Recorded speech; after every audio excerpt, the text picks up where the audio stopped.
Ciao, benvenuto o bentornato sul mio canale. Nel video di oggi faremo un esercizio di ascolto.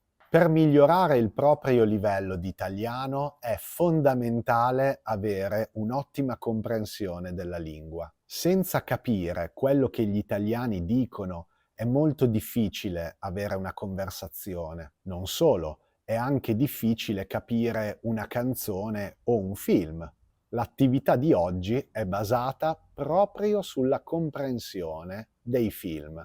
Sono Federico, un insegnante di italiano per stranieri e su questo canale aiuto studenti come te a migliorare il proprio italiano con contenuti di vocabolario, grammatica e cultura italiana. Se non vuoi perderti neanche uno dei prossimi video, ti invito a iscriverti al canale e ad attivare la campanella delle notifiche per rimanere sempre aggiornato. Anche per questo video ho preparato un PDF gratuito che riassume il contenuto della lezione di oggi. Puoi scaricarlo cliccando il link nella descrizione. Gli studenti che frequentano le mie lezioni private o di gruppo lo sanno molto bene. Io amo il cinema. Non solo mi piace andare al cinema, leggere libri di cinema, andare ai festival del cinema, ma in passato ho anche scritto recensioni cinematografiche e presentato film. Il cinema è una mia passione e spesso uso spezzoni di film durante le mie lezioni di italiano. Una cosa che mi dicono tanti studenti è: Federico, io ti capisco molto bene, capisco gli altri insegnanti di italiano, ma non capisco i film perché non riesco a comprendere quello che dicono gli attori. Questo è assolutamente normale. Mi succede la stessa cosa quando guardo un film in inglese. Nei film molto spesso gli attori parlano velocemente, usano espressioni colloquiali, hanno accenti particolari e nel caso dei film italiani potrebbero anche usare qualche parola dialettale. Però questa competenza, la comprensione orale, si può praticare ed è quello che faremo nell'esercizio di oggi. Ho selezionato 8 spezzoni di film. Vedremo ogni spezzone 3 volte.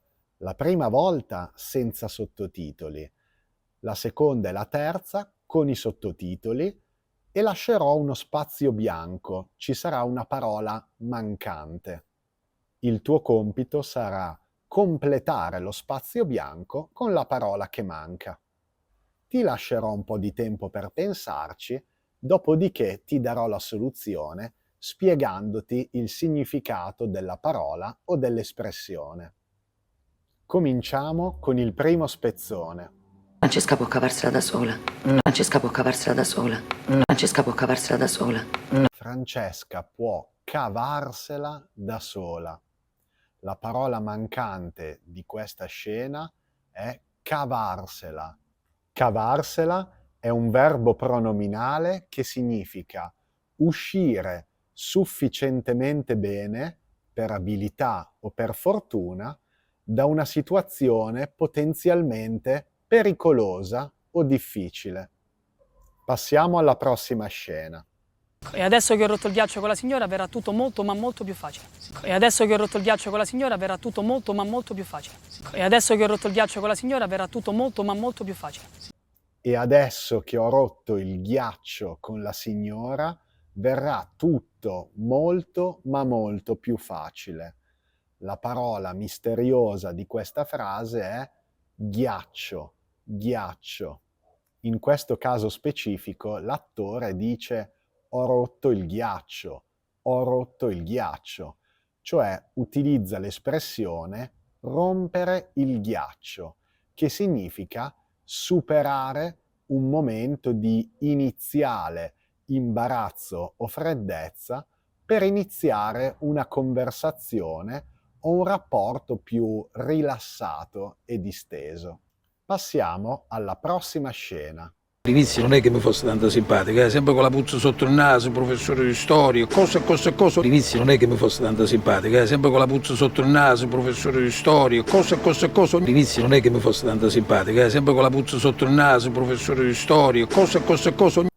All'inizio non è che mi fosse così tanto simpatico, sempre con la puzza sotto il naso, professore di storia, eccetera, eccetera. La parola mancante di questa battuta è puzza, puzza. La puzza è un cattivo odore, un odore difficile da sopportare, un odore disgustoso. Ma in questo caso l'attore utilizza la parola puzza all'interno di un'espressione idiomatica, avere la puzza sotto il naso, che significa darsi un'aria di superiorità e guardare le persone dall'alto al basso, in senso figurato. Il nostro personaggio sta parlando del momento in cui ha conosciuto per la prima volta una persona che inizialmente non gli era così simpatica perché sembrava che avesse la puzza sotto il naso, ossia sembrava che si desse un'aria di superiorità. E ora passiamo al prossimo spezzone. Perché dopo 6 mesi di gavetta mi ero illusa di poter dimostrare che valgo qualcosa. Perché dopo 6 mesi di gavetta mi ero illusa di poter dimostrare che valgo qualcosa. Perché dopo 6 mesi di gavetta mi ero illusa di poter dimostrare che valgo qualcosa. Perché dopo 6 mesi mi ero illusa di poter dimostrare che valgo qualcosa.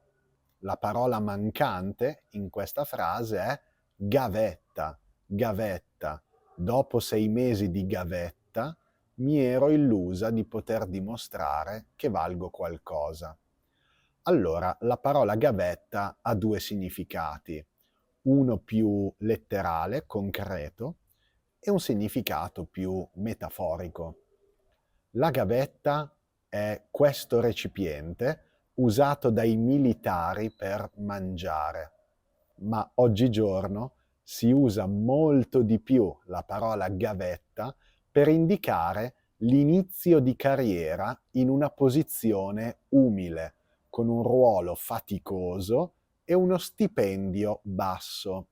Come forse sai, l'Italia è un paese in cui è molto difficile per un giovane fare carriera e una frase che noi giovani ci sentiamo sempre dire è che dobbiamo fare la gavetta prima di poter diventare indipendenti, prima di poter fare carriera, prima di poter avere uno stipendio accettabile.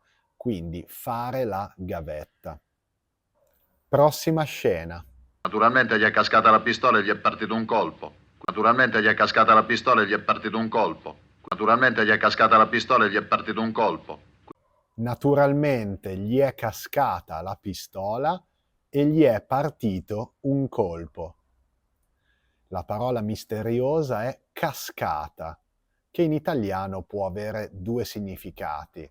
Questa è una cascata, ma cascata è anche il participio passato del verbo cascare, che è un sinonimo più colloquiale di cadere, cadere.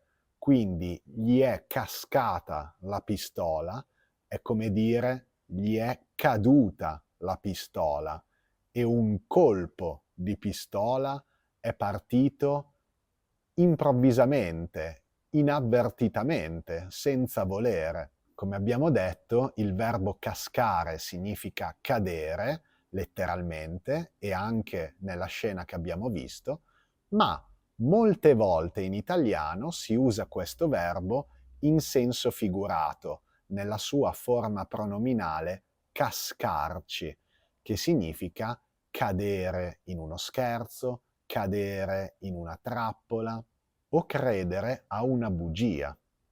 E ora passiamo al prossimo spezzone. Poi Aldo è partito in fretta e furia con la bambina. Poi Aldo è partito in fretta e furia con la bambina. Poi Aldo è partito in fretta e furia con la bambina. Poi Aldo è partito in fretta e furia con la bambina. Aldo è partito in fretta e furia con la bambina. La parola mancante è furia, che fa parte di questa espressione fissa in fretta e furia, che significa velocemente, di fretta, spesso con agitazione e in modo un po' disordinato. Quindi Aldo è partito in fretta e furia, in modo agitato, veloce e forse anche un po' caotico e disordinato. Vediamo ora insieme la prossima scena. È un chioschetto, fanno un gelato al cioccolato squisito. È un chioschetto, fanno un gelato al cioccolato squisito. È un chioschetto, fanno un gelato al cioccolato squisito. C'è un chioschetto, fanno un gelato al cioccolato squisito. Fanno un gelato al cioccolato squisito. Squisito è un aggettivo che usiamo per descrivere il cibo. Significa buonissimo, prelibato, delizioso, eccellente. Il personaggio dice che c'è un chioschetto, un piccolo chiosco, che fa un gelato al cioccolato molto buono. Un chiosco è una piccola costruzione, normalmente in un luogo pubblico, in cui si vendono bibite, giornali o cibo. Si trova molto comunemente nei parchi o sulla spiaggia. E passiamo ora alla settima e ultima scena del nostro esercizio di ascolto. Ti ho detto già tante volte che non mi devi fissare così. Ti ho detto già tante volte che non mi devi fissare così. Ti ho detto già tante volte che non mi devi fissare così. Ti ho detto già tante volte che non mi devi fissare così. Ti ho detto già tante volte che non mi devi fissare così. La parola mancante in questa frase è fissare, fissare. Il verbo fissare può avere diversi significati in italiano, ma in questa scena significa guardare insistentemente, senza mai togliere lo sguardo. È un po' fastidioso essere fissati da qualcuno, essere guardati in modo insistente. Com'è andato l'esercizio? Quante parole sei riuscito a indovinare? Hai imparato qualcosa di nuovo? Scrivi un commento per farmi sapere se hai apprezzato questo esercizio, se ti è stato utile e magari puoi scrivere qualche frase per fare pratica con le parole e le espressioni che hai imparato nella lezione di oggi. Ho preparato un PDF gratuito che puoi scaricare cliccando il link nella descrizione, in cui troverai il riassunto e le spiegazioni del video di oggi. Spero tanto che ti sia piaciuto questo esercizio un po' diverso dal solito. Io ti invito a iscriverti al canale per non perderti neanche una delle prossime lezioni e non vedo l'ora di vederti nel prossimo video. Ti mando un forte abbraccio, alla prossima!